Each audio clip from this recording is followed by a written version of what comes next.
Hi guys, welcome back to the another exciting episode of the Crazy Podcast, where we deep dive into the incredible journeys of individuals who have conquered exams like JEE, CAT, NEET, CHSL, CGL, Air Force and many more. Well, guess what? आज के जो हमारे guest हैं वो बहुत ही ज्यादा special हैं क्योंकि इन्होंने एक नहीं, दो नहीं, तीन नहीं, चार नहीं, पांच पांच कॉम्पिटेटिव एग्जाम्स को क्रैक किया है, जिनका नाम है Shubham Pandey. Hi sir, thank you so much for joining us today. It's fantastic to have you on the show. Hi Bhupendra. Okay sir, तो सबसे पहले हम स्टार्ट करते हैं आपके बैकग्राउंड से. Can you please tell us about your educational journey and what motivated you to give competitive exams? Basically, I have completed my intermediate class from the Azamgarh district in 2019. After that, I have completed my graduation from the same district, and I thought that कि government exam जो है वो सही रहेगा. इस वजह से हमने गवर्नमेंट एग्जाम के लिए प्रिपरेशन के लिए फिर इलाहाबाद गया. उसके बाद फिर वहाँ से मैं अपनी गवर्नमेंट एग्जाम की तैयारी शुरू किया. So sir, cracking government exams is not a piece of cake. जहां पर लोगों से एक पेपर नहीं निकलता, वहीं आपने चार पांच एग्जाम्स को क्रैक किया एंड आईटीबीपी में आपकी AIR 5 आई थी. तो आपको क्या चैलेंजेस आए थे जब आप प्रिपेयर कर रहे थे एंड आपने उन चैलेंजेस को कैसे नेविगेट किया था? Can you please tell us? Yes, okay. देखो, कोई भी एग्ज़ाम की तैयारी करता है, कोई भी बंदा होता है, तो उसको चैलेंजेस तो आते हैं, हर किसी को आते हैं. और हर किसी के पास अपने अपने प्रॉब्लम्स होते हैं. तो ऐसे ही मेरे पास भी चैलेंजेस थे, प्रॉब्लम्स थे. तो मैंने उनको टैकल करने के लिए बहुत सी स्ट्रैटेजीज अपनाई थी. जैसे कभी घर की प्रॉब्लम थी, तो मुझे घर भी आना पड़ता था. या फिर जैसे जहाँ पे रहते थे वहाँ की प्रॉब्लम्स थी. तो ऐसे कई ढेर सारी प्रॉब्लम्स मेरे सामने आती थी. तो उसके लिए मैं क्या करता था कि जैसे अपना मैं टाइम टेबल बनाता था डेली का. तो जिस दिन मैं अपनी पढ़ाई नहीं कर पाता था, तो उसके अगले दिन फिर मैं उन्हीं सेम टाइम टेबल को, जिस दिन का टाइम टेबल होता था उसमें इंक्लूड करके डबल एफर्ट के साथ फिर उस पीछे वाले को और उस दिन का दोनों को कंप्लीट करके सेम बैलेंस फॉर्म में लेके चलता था. तो इस वजह से जो मेरी पीछे का जो भी छूट जाया करता था, तो उसको मैं कंप्लीट करता था daily. Okay, fantastic sir. Sir, तो जो एस्पायरिंग स्टूडेंट्स हैं, वो लोग भी आपकी स्ट्रैटेजी जानना चाहते हैं. कैसे आपने आईटीबीपी में AIR 5 लेकर आए हैं? तो आपकी स्ट्रैटेजी क्या थी जब आप पढ़ते थे तो? ओके. स्ट्रैटेजी कुछ ऐसा रहा कि मैं, जैसा बताया कि डेली अपना टाइम टेबल बनाता था. तो मैं जैसे मैथ्स हो गई, reasoning, grammar, vocab, GS portion apart and along with current affairs and the static portion. तो मैं जैसे डेली इनका एक शेड्यूल बना लेता था. कि शेड्यूल ऐसा नहीं होता था कि 7 से 8 मुझको मैथ्स पढ़ना है, 8 से 9 मुझको जीएस पढ़ना है, ऐसा नहीं होता था. शेड्यूल ऐसा होता था कि 1 आवर मुझको मैथ्स पढ़ना है, 1 आवर मुझको रीजनिंग पढ़नी है. तो इस तरीके मैं टाइम टेबल बनाता था. ऐसा नहीं टाइम टू टाइम नहीं बनाता था. मैं hours mean period period of time देता था. क्योंकि ये हर किसी को पता है कि वो फिक्स टाइम में वो कंप्लीट कर नहीं पाएगा. 2 दिन कर लेगा, फिर 2-3 दिन के बाद फिर वो भूल ही जाएगा, वो टाइम टू टाइम हो नहीं पाएगा. कुछ ना कुछ उसके सामने चैलेंजेस आ ही जाएंगे कि वो उस टाइम पे हो नहीं पाएगा. तो मेरा ऐसे ही स्ट्रैटेजी डेली का हुआ करता था कि मुझे एक 1 आवर्स अगर मैथ्स को देने हैं, और 1 आवर्स रीजनिंग को देने हैं, 1 आवर्स फिर ग्रामर को या वोकैब को, ऐसे फिर जीएस या स्टैटिक पोर्शन को देने थे. तो ऐसे मैं स्ट्रैटेजी डेली का बनाता था और डेली उसको कंप्लीट करता था. लेकिन ये चीज़ें मैं रखता था कि रेगुलरिटी मेंटेन करता था. ओके, रेगुलरिटी मेंटेन करते थे एंड आप एलोकेट कर देते थे टाइम की, इस टाइम फ्रेम में मुझको ये सब्जेक्ट करना है, राइट? यस. ग्रेट.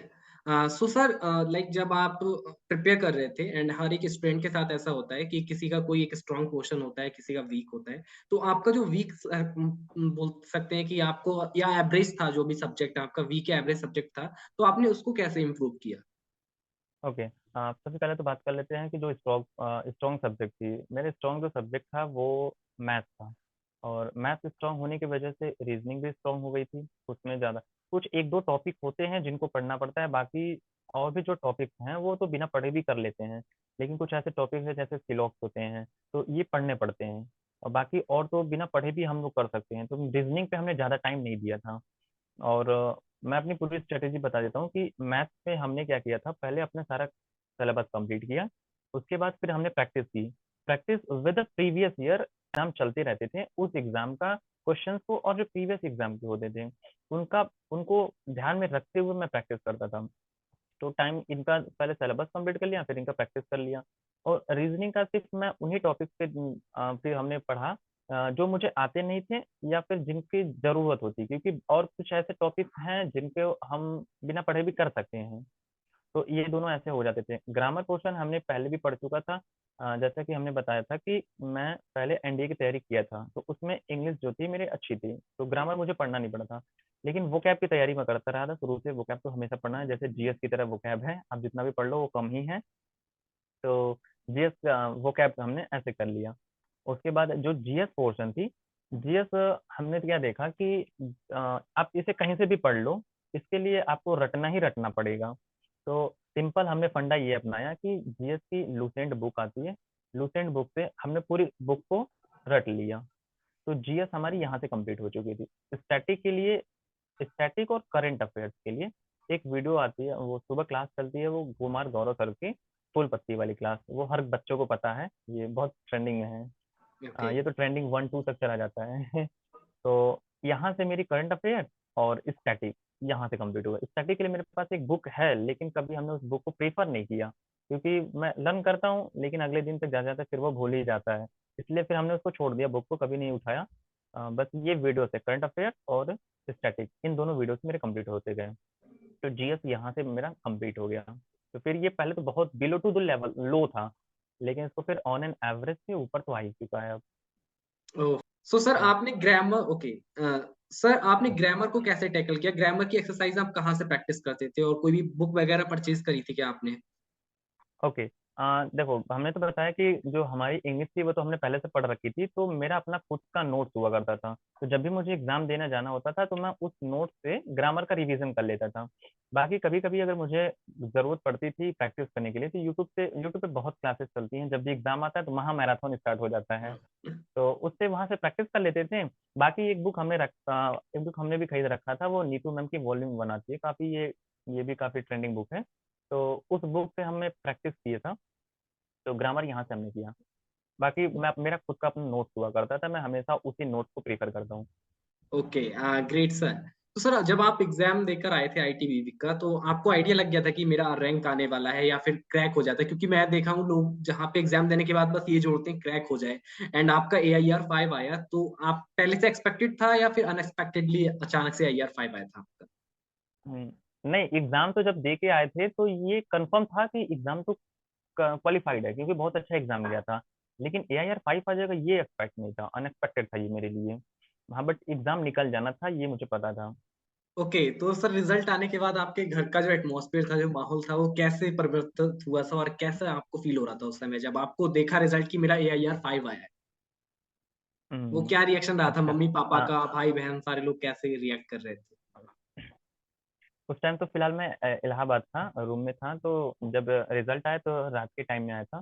तो मुझे तो पता ही था कि एग्ज़ाम तो निकल ही जाना है, लेकिन जब मैंने खुद देखा कि एआईआर 5 आया है, तो फिर मुझे बिलीव ही नहीं हो रहा था।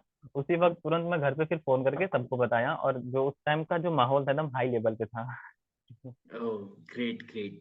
तो सर आपने कोई कोचिंग वगैरह जॉइन करी थी या फिर सेल्फ स्टडी? नहीं, नहीं, मैंने कहीं कुछ कोचिंग नहीं कहीं नहीं किया था, ऑफ़लाइन या ऑनलाइन किसी का पेड क्लासेस नहीं लिया है।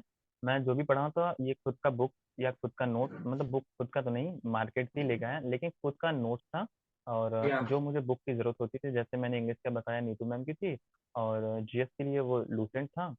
स्टैटिक के लिए लिया था लेकिन मैंने उसको पढ़ा नहीं है। और बाकी मेरे अपने सारे खुद के नोट्स थे, और यूट्यूब का हेल्प लिया था। यूट्यूब पे सारे इतने फ्री सोर्सेज़ अवेलेबल हैं कि आप कोई भी बच्चा अगर चाहे, अगर पढ़ना चाहता है तो यूट्यूब से ही वो पढ़ के क्वालिफाई कर सकता है कोई भी एग्जाम। ओके सो सर आप कौन से चैनल को ज़्यादा देखते थे यूट्यूब पे? वो क्या आप कुछ रिकमेंड करना चाहेंगे कि ये चैनल्स हैं, इनसे पढ़ सकते हैं दोस्त students who don't want to join coaching?